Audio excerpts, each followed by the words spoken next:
काल के स्वरूप का विवेचन। श्री रामचंद्र जी कहते हैं, मुनीश्वर, यह मेरी भोग्य वस्तु है। मैं इसका भोगता हूँ। ये भोग के साधन हैं। इस साधन से इस तरह भोग्य वस्तु को प्राप्त करके मैं चिरकाल तक इसका उपयोग करूंगा। आज यह वस्तु मैंने प्राप्त कर ली और अब इस मनोरथ को प्राप्त करूंगा इत्यादि असंख्य मानसिक संकल्प विकल्पों द्वारा जो अनंत व्यावहारिक वचनों का प्रयोग करते हैं तथा अल्प अर्थात तुच्छ शरीर में महत्व बुद्धि अर्थात आत्मभाव रखते हैं, उन मूढ़ जनों ने हतोपादेय शत्रु मित्र तथा राग द्वेष आदि भेदों द्वारा इस संसार रूपी गुफा में भ्रम को अत्यंत गौरवपूर्ण दुष्छेद बना दिया है। जैसे बड़वाग्नि उमड़े हुए समुद्र को सोखती है, उसी प्रकार यह सर्वभक्षी काल भी उत्पन्न हुए जगत को अपना ग्रास बना लेता है। भयंकर काल रूपी महेश्वर इस संपूर्ण दृश्य प्रपंच को निगल जाने के लिए सदा उद्यत रहते हैं, क्योंकि सारी वस्तुएं उनके लिए सामान्य रूप से ग्रास बना लेने योग्य हैं। युग, वर्ष और कल्प के रूप में काल ही प्रकट है। इसका वास्तविक रूप कोई देख नहीं सकता। यह सब संसार को अपने वश में करके बैठा है। संसार में जो रमणीय शुभ कर्म करने वाले तथा उच्चता या गौरव में सुमेरु पर्वत के भी गुरु थे, उन सबको काल ने ही उसी तरह निगल लिया जैसे गरुड़ सर्पों को निगल जाते हैं। यह काल बड़ा निर्दय, कठोर, क्रूर, कर्कश, कृपण और अधम है। संसार में अब तक ऐसी कोई वस्तु नहीं हुई जिसे यह काल उदरस्त न कर ले। इस काल का विचार सदा सबको निगल जाने का ही रहता है। यह एक को निगलता हुआ भी दूसरे को चबा जाता है। अब तक असंख्य लोग इसकी उदर दरी में प्रवेश कर चुके हैं, तो भी यह महाखाऊ काल तृप्त नहीं होता। यह रात्रि रूपी भौरों से भरी हुई और दिन रूपी मंजरियों से सुशोभित वर्ष, कल्प और कला रूपिणी लताओं की निरंतर सृष्टि करता रहता है, किंतु कभी थकता नहीं। मुने, यह काल धूर्तों का शिरोमणि है।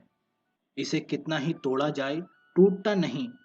जलाने पर भी जलता नहीं और दृश्य होने पर भी दिखता नहीं है। यह मनोराज्य की भांति फैला हुआ है। एक ही निमेष में किसी वस्तु को उत्पन्न कर देता है और पल भर में किसी भी वस्तु का पूर्णतः विनाश कर डालता है।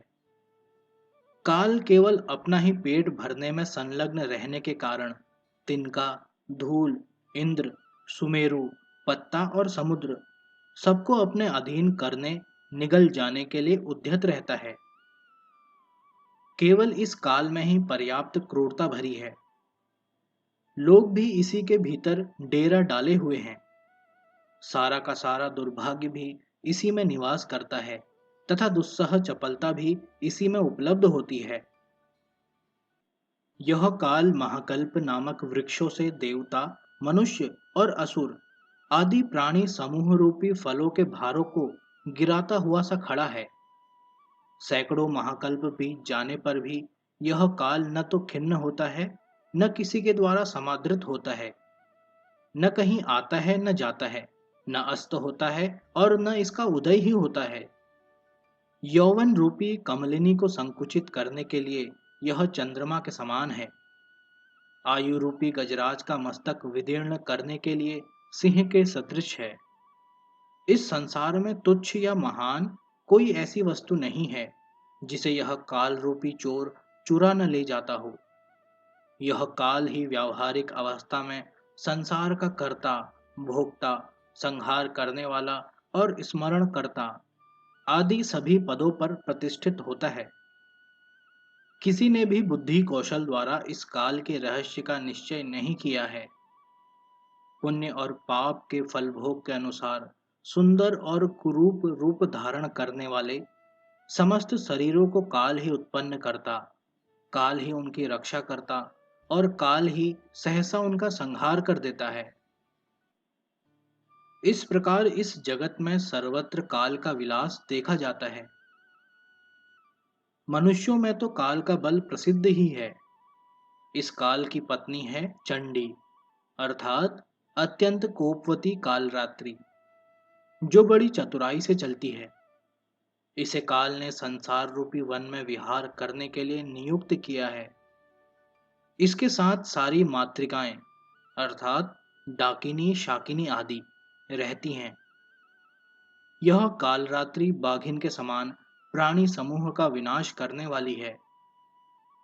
काल के धनुष का नाम है अभाव या संहार। वह निरंतर टंकार करता रहता है।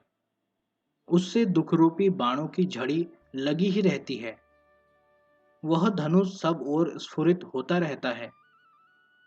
ब्रह्मन, यह कालरूपी राजकुमार संसार में दौड़ते हुए प्राणियों के पीछे दौड़ता है और उनको बाणों से विदीर्ण करता रहता है।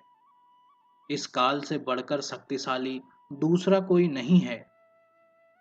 यही सबसे अधिक विलास करने में प्रवीण है और समस्त लक्ष्य भेदियों से ऊपर उठकर अनुपम शोभा पाता है। यह जो कुछ भी विस्तृत जगन मंडल दिखाई देता है, वह उस काल की नृत्यशाला है। इसमें वह खूब जी भरकर नृत्य करता है। जैसे बालक गीली मिट्टी को लेकर नाना प्रकार के खिलौने बनाते हैं, उसी प्रकार काल भी बारंबार 14 भुवन, विभिन्न वन, लोक लोकांतर, जीव समुदाय तथा उनके नाना प्रकार के आचार विचारों की सृष्टि करता है। उन आचार विचारों की प्रवृत्ति सत्ययुग और त्रेता में अचल तथा द्वापर और कली में चल होती है। इन सब की सृष्टि करने में काल कभी थकता नहीं है।